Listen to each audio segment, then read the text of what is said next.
সনাতন ধর্ম কি? সনাতন ধর্ম কি? যারা দূরে দাঁড়িয়ে আছে তারা সনাতনী না, সনাতনের হাতে হাত তুলতে লজ্জা পাচ্ছে। ভক্ত ও ভগবানের মিলনের মধ্য দিয়ে এক অনন্য চিত্র ফুটে উঠল মন্দির নগরীর নদিয়ায়। নদিয়ার শান্তিপুর মানে শাক্ত ও বৈষ্ণব ধর্মের মিলন ক্ষেত্র।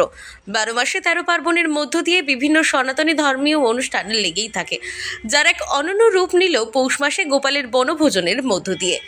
নদিয়ার শান্তিপুরের হরিপুর পঞ্চায়েতের মেথিরডাঙ্গা গ্রামে একটি প্রত্যন্ত গ্রামের কৃষি জমিতে মহাসমারোহে 6 বছর ধরে এই বনভোজনের আয়োজন করে থাকে সনাতনী ধর্মীয় ভক্তবৃন্দরা। গোপালের জন্য 56 মহাভোগের ব্যবস্থা করা হয়। হাজার হাজার ভক্তবৃন্দের জন্য আয়োজন করা হয় পঞ্চব্যঞ্জন ভোগ প্রসাদ। এবছর 300-রও বেশি আরাধ্য গোপালকে একত্রিত করে ধুমধামের সাথে পালিত হয় গোপালের বনভোজন অনুষ্ঠান। জানা গেছে শান্তিপুর তথা নদিয়ার বিভিন্ন প্রান্ত থেকে গৃহস্থ বাড়ির আরাধ্য গোপালদের এই বনভোজনে নিয়ে আসা হয়। এরপর সারি সারিভাবে সাজিয়ে ভোগ নিবেদন করা হয় গোপাল ঠাকুরকে। হাজার হাজার ভক্তবৃন্দরা সামিল হন এই বনভোজন অনুষ্ঠানে। হরিনাম সংকীর্তনের সাথে মুগ্ধ হয়ে পড়ে অসংখ্য ভক্তবৃন্দরা। কথায় বলে, ভক্তের মধ্যেই লুকিয়ে থাকে স্বয়ং ভগবান। পঞ্চ আত্মা বিরাজিত প্রত্যেকের মধ্যে। ভগবান শ্রীকৃষ্ণের বাল্যরূপ গোপাল, তাই বেশিরভাগ গৃহস্থরা বাড়িতে গোপালের মূর্তি আরাধনা করে থাকেন। শীতের মরশুম পড়তেই বন্ধু বান্ধব আত্মীয় স্বজনকে নিয়ে দূর দূরান্ত চলে বনভোজনের জন্য। এবার চিত্রটা একটু অন্যরকম। গৃহস্থের আরাধ্য দেবতাকে নিয়ে ধর্মীয় আচার রীতি মেনে ভক্ত ভগবানের মিলনের মধ্য দিয়ে আয়োজন হয় এই বনভোজনের।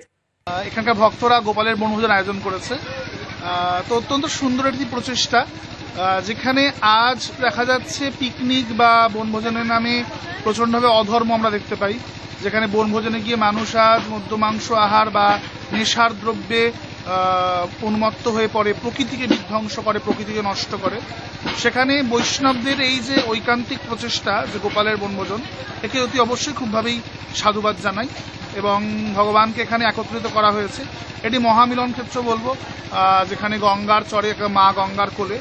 এমনিতেই শাস্ত্রে বলা হয়েছে যে তবজলের নিকটে যস্য নিবাস খাল বৈকুণ্ঠে তস্য নিবাস, অর্থাৎ গঙ্গার নিকট যে নিবাস করে সাক্ষাৎ বৈকুণ্ঠ নিবাস সমতুল্য। তো গঙ্গার তট, গঙ্গার চরের ওপর আজ এত এত গোপাল একত্রিত হয়েছে, এত এত ভক্তদের সমাগম হয়েছে।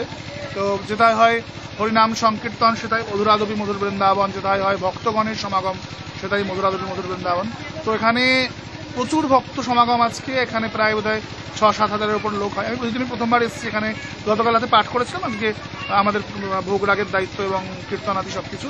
তো খুব ভাল লাগছে এখানে এসে, এবং খুব সুন্দর পরিবেশ, গঙ্গার সম্মুখে নির্মল বাতাবরণ, এই বনের মধ্যে যে গোপালের বনভোজন এত সুন্দর করে প্রস্ফুটিত করেছে এরা, এবং গিরিরাজের যে স্বরূপ বানিয়েছে এবং তার নিচে ফুলের শয্যার উপর গোপাল রাখা হয়েছে, শয় শয় গোপাল, খুব সুন্দর লাগছে।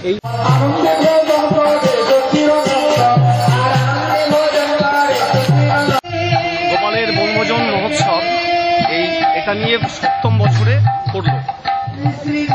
ভগবত ইচ্ছায় এই মেথিরডাঙ্গা পাম্পের ঘাট সংলগ্ন যে কলা বাগান প্রতি বছরের মতো এবছরও কোনো নির্দিষ্ট তিথি নয়, কোনো নির্দিষ্ট দিন নয়, পৌষ মাসের প্রথম সপ্তাহে 25শে ডিসেম্বরের আগে এই অনুষ্ঠানটা গুরু গোবিন্দের ইচ্ছা হয়ে থাকে, গোপালের ইচ্ছা হয়ে থাকে। আর কি কি অনুষ্ঠান হয়ে থাকে? কি কি? গত কাল বিকালে বৈকালিক ভাগবত কথা, হরিকথা পাঠ করেছেন সচ্চিদানন্দ বাবাজি।